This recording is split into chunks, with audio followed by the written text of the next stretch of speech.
or shown us that nexus between the person being removed from office as cabinet secretary and the alleged grounds of removal.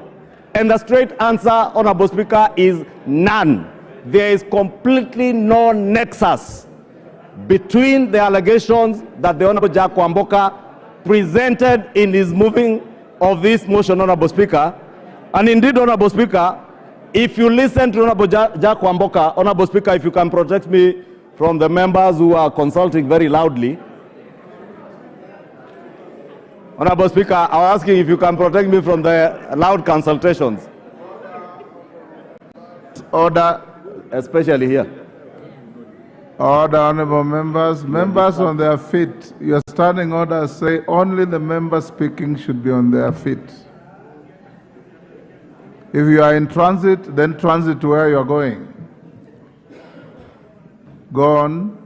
Thank you, Honorable Speaker. Honorable Speaker, I was stating that the Honorable Jack Kwamboka has completely failed to show us the nexus between the allegations that he was speaking about and the person he seeks to remove from office.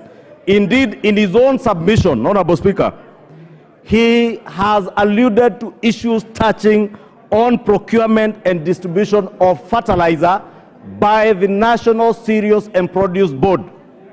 Honorable Speaker, the Honorable Jack Kwamboka is not an ordinary member of parliament. The Honorable Jack Kwamboka, and congratulations to him, is a first-time member of parliament, but also serving as a senior member of this house as a chair of the Public Investments Committee. And therefore he knows, because he oversights these parastatals, some of these parastatals in PIC, that parastatals are semi-autonomous of ministries.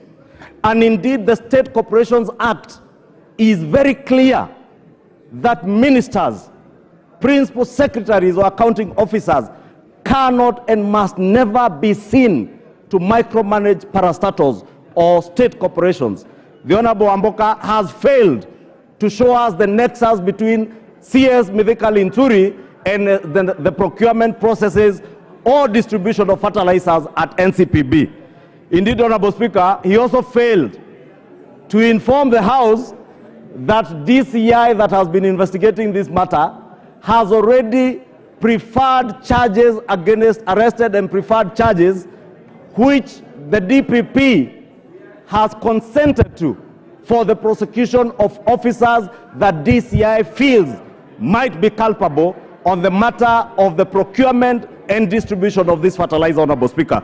Therefore, I was waiting, Honorable Speaker, with bated breath for the Honorable Kwamboka to show us that nexus. He has failed to do so. And therefore, this motion falls flat on its face, on the face of the Honorable Jack Kwamboka. Honorable Speaker, it also lacks any clear precision of the violations of law and the Constitution. And the Honorable Kwamboka did not show us any clear violation of any section of the law or indeed of the Constitution by Cs Linturi. Honorable Speaker, look at the probate value. And I think the Honorable Murugara had alluded to it.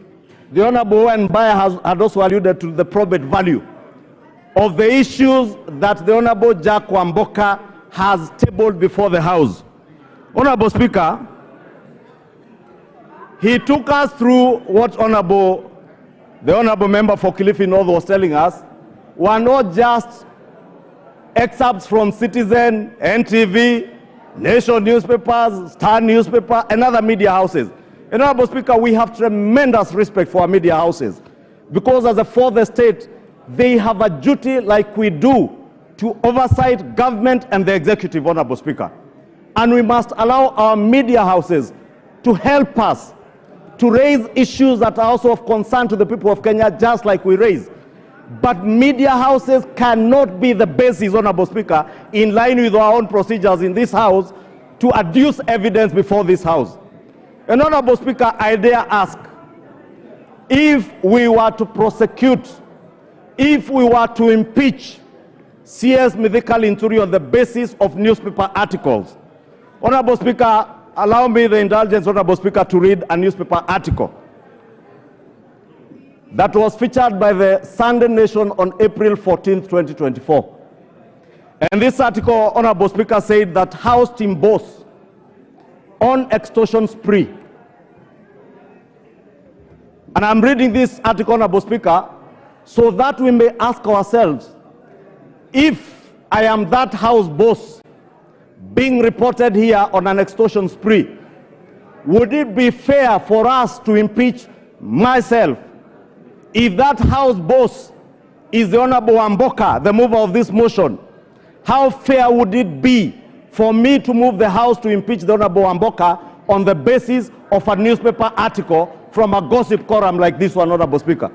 This article said that the chairman of a powerful committee is on the spot for harassing witnesses that appear before him. Talk of town has landed the chairman calls cabinet secretaries scheduled to appear before his committee and demands huge amounts of money in order to be looked at favorably when they appear. The CSAs were heard complaining that the MP is demanding and asks for money using threats at least 1 week before they appear in his committee. Those who fail to play ball by parting with cash demand are harassed during their appearance and negative reports are given on their manifesto. Honorable Speaker, Honorable Speaker, Member for Busia, you are totally out of order to stand up and raise your hands. Order. Honorable Speaker, I read this article because I am pointing to the issue of us using newspaper articles, media reports to impeach state and public officers, including members of parliament, chairs of committees, cabinet secretaries, principal secretaries, Honorable Speaker, that we cannot use the basis of newspaper reports to impeach anybody. And that's why I said, Honorable Speaker, if I was that House boss, only that I don't chair a committee, the Honorable Wamboka Wanami is a chair of a powerful committee. How do I know? Who would know what this newspaper column was, who it was referring to? Supposing it was Honorable Wamboka, how fair would it be for us to seek to impeach him on the basis of a gossip column, like he's calling on us to impeach a cabinet secretary today on the basis of newspaper and media reports? Speaker, I say, Honorable Speaker, he has completely failed to prove his case. Honorable Speaker, moving on, Honorable Speaker, is this motion a decoy? Honorable Speaker, and I have listened keenly to the Honorable John Barry, my good friend, prosecute the point like the leader of minority has prosecuted, that maybe we should allow this to move on to committee, and the committee of 11 will then look into the probate issues. But if the probate value of the evidence being adduced by the Honorable Wamboka in the motion is defective ab initio, then we will be wasting valuable parliamentary time.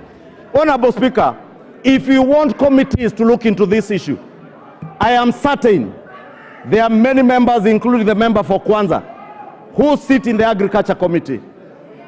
A committee of this House is looking into the probate value of all the issues that were presented before that committee and is undertaking an inquiry into this matter. If I was the Honorable John Wamboka, I would have been patient to wait for the Agriculture Committee's inquiry to get substantive evidence, evidence that has probate value, evidence that has particulars, evidence that you can use to impeach a CS. Otherwise, what he has brought to us, Honorable Speaker, here is not even worth the paper published on these newspapers and the articles he has presented before the House. Just like this article speaking about a member of parliament extorting from cabinet secretaries is not worth our time. We should then not be wasting our time. Molo, what is, Honorable Speaker. Order. Senior Counsel Molo, what is the problem? Mr. Speaker.